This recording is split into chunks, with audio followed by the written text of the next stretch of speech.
Now I give the floor to His Excellency Abdulla Khaleel, Minister of Foreign Affairs of the Maldives.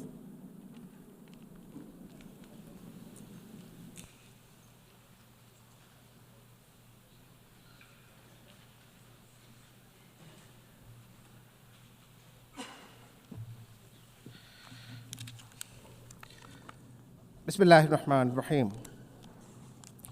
Madam President, Mr. Secretary General, Excellencies, ladies and gentlemen. On the 21st of this month, we mark the 60th anniversary of the Maldives joining the United Nations. Over the last 60 years, we have placed our confidence in this institution and in the multilateral system it represents. A promise that sovereignty matters, borders are respected, and every country, small or large, has an equal voice in shaping our shared future. That confidence was never naive. It rested on the conviction that laws restrain might and rules hold firm against coercion. But assurances endure only when the rules-based order is upheld. When it is breached without accountability, we lose more than order. We lose faith in the system itself. And when faith collapses, it is not peace that fills the void. It is unrestrained might, power that redraws boundaries, silences voices, and tramples norms. This is the erosion we confront. Three fault lines in the global order. First, the taboo against conquest.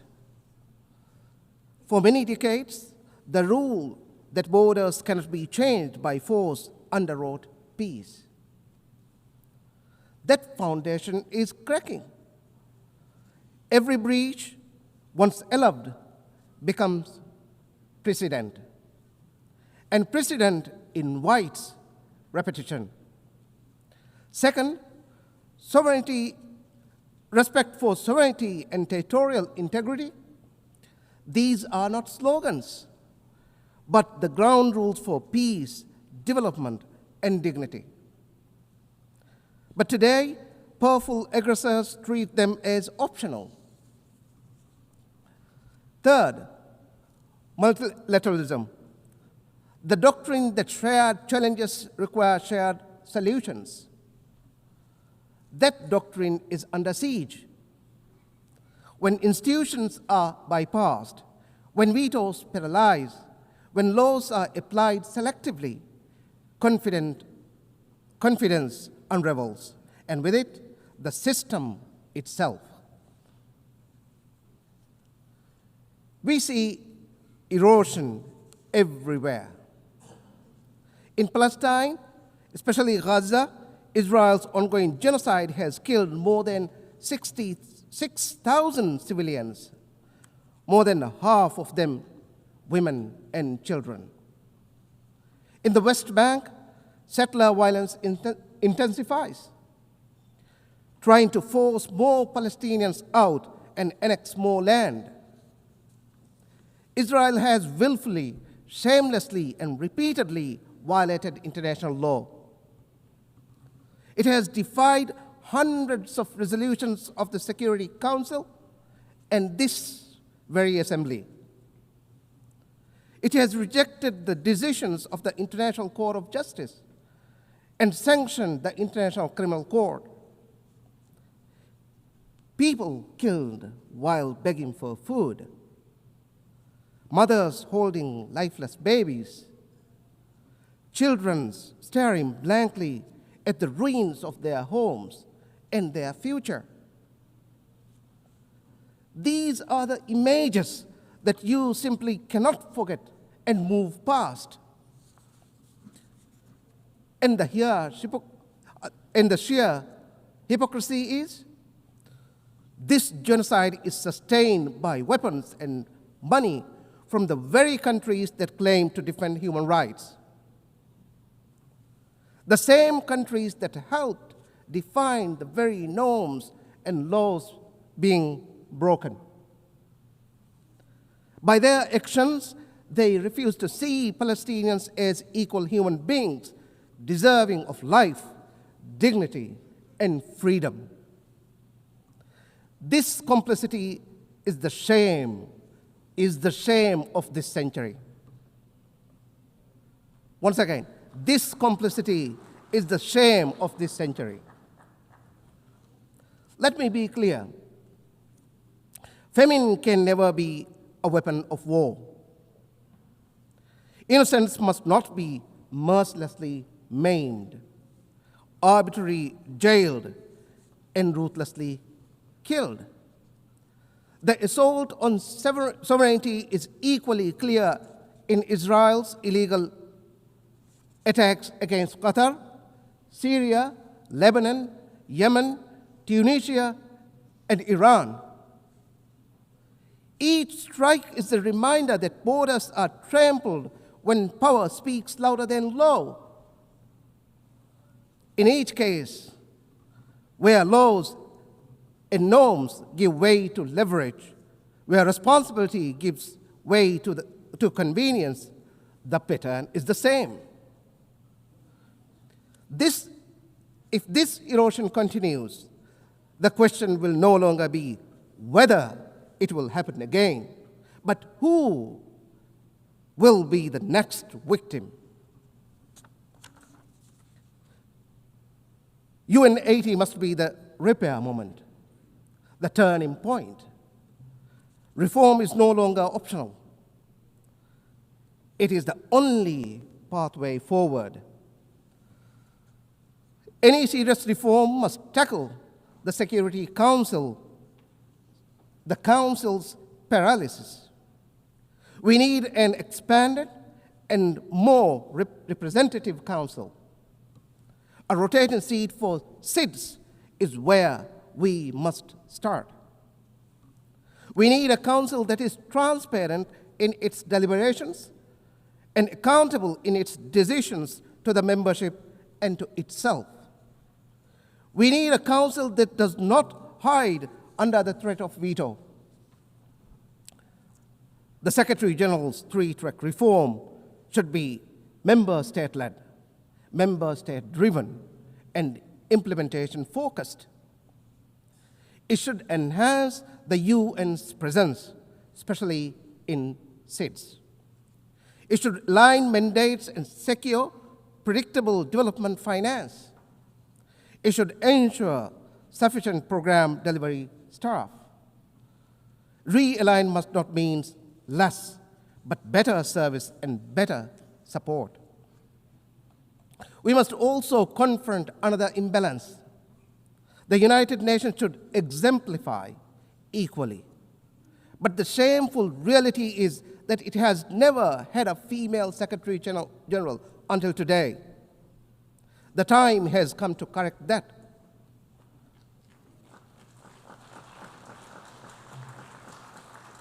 Reform is not only about structures, it is about credibility. And credibility lives or dies with trust in multilateralism. That trust is eroding, and unless we act, the institutions built to uphold our systems will weaken further. If the UN cannot act to prevent, to protect, and to provide, trust in multilateralism will continue to erode. UN80 must repair the guardrail before they fail beyond repair. Repair also begins with the global commons, the ultimate test of whether law and multilateralism still matter. A decade ago, this assembly adopted 3 foundational documents. But today, the 2030 agenda is off track. The promise of Paris is broken, and the Addis Ababa agenda lies unfulfilled. The climate emergency deepens as major emitters evade their responsibility to cut emissions and to pay for loss and damage inflicted on countries like mine, the Maldives. Similarly, under the crushing weight of external debt, creditors and institutions tighten the vice, stripping developing economies of the fiscal space needed for resilience, health, and education. There are promises worth keeping. The BBNJ agreement entering into force next January must be universally ratified and fully implemented, with benefit sharing, technology transfer, and capacity building that are real, predictable, and accessible to SIDS. Comments from the UN Ocean Conference, commitments from the UN Ocean Conference, and the Financing for Development Conference must translate into tangible gains for our islands, and above all, deliver debt relief. The global financial architecture must deliver deeper, faster, fairer structuring, scaling up concessional financing for SIDS, and ensure that climate finance is additional, predictable, and aligned with adaptation needs. We do not need to look far for solutions. The Antigua and Barbuda agenda provides the roadmap for SIDS to achieve resilient prosperity.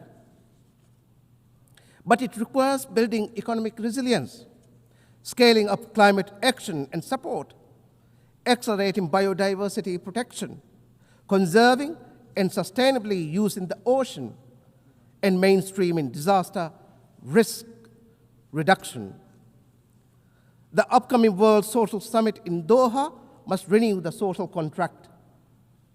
A clean, healthy, and sustainable environment, decent work, universal social protection, and inclusion are not privileges, they are rights. Human rights must never be wielded as tools for political or diplomatic leverage. They must be a means to relieve suffering and support communities. The Maldives will continue to champion core human rights values, including climate justice, gender equality, and the voice of youth. We will continue to be a voice for small island developing states, too often excluded, unheard, and ignored. We advocate for reform abroad by taking responsibility at home. Maldives 2.0 is our blueprint for change. It is reshaping governance, digitalizing services, and building an inclusive, future-ready economy. So every child on every island has the same chance to thrive. Health is central. We have banned vaping devices, e-cigarettes, and tobacco for the next generation. We are bringing NCD treatment into communities, expanding mental health care, and preparing for the realities of an aging population. Young people are at the heart of our choices. We are broadening access to skills and vocational training, opening new pathways to work, and creating space for them to build the future they imagine. Sustainability anchors our development. Ocean accounts now guide how we protect biodiversity, while our third NDC commits us to generating 1/3 of our electricity from renewable sources. Innovation drives resilience. Dr. Moise has positioned the Maldives as a hub for investment and ideas. The Maldives International Financial Center will be the cornerstone, supported by competitive tax and regulatory incentives under our special economic zone framework. Geography is an asset we are determined to use. By investing in maritime logistics and trade gateways, we are placing the Maldives at the crossroad of global exchange. And inclusion remains our promise. Content creators, entrepreneurs, and MSMEs, especially those led by women and persons with disabilities, will have the support they need to succeed. In doing so, we are not only building resilience at home, but also contributing to a fairer and stronger global community. The choice before us is stark.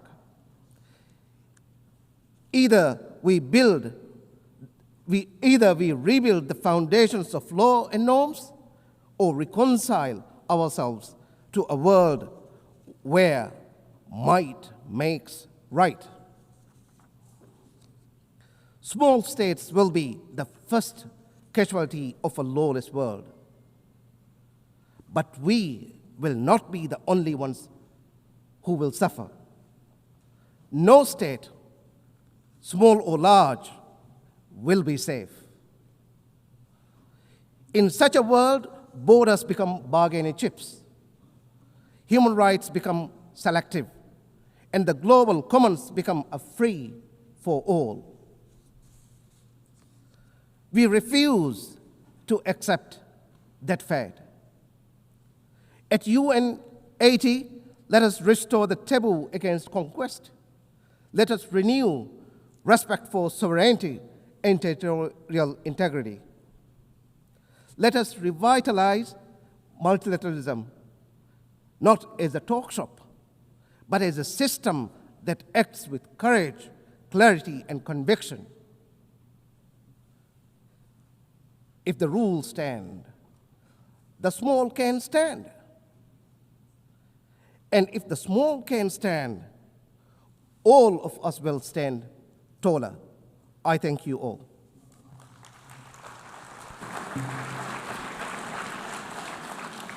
I thank the Minister of Foreign Affairs of the Maldives.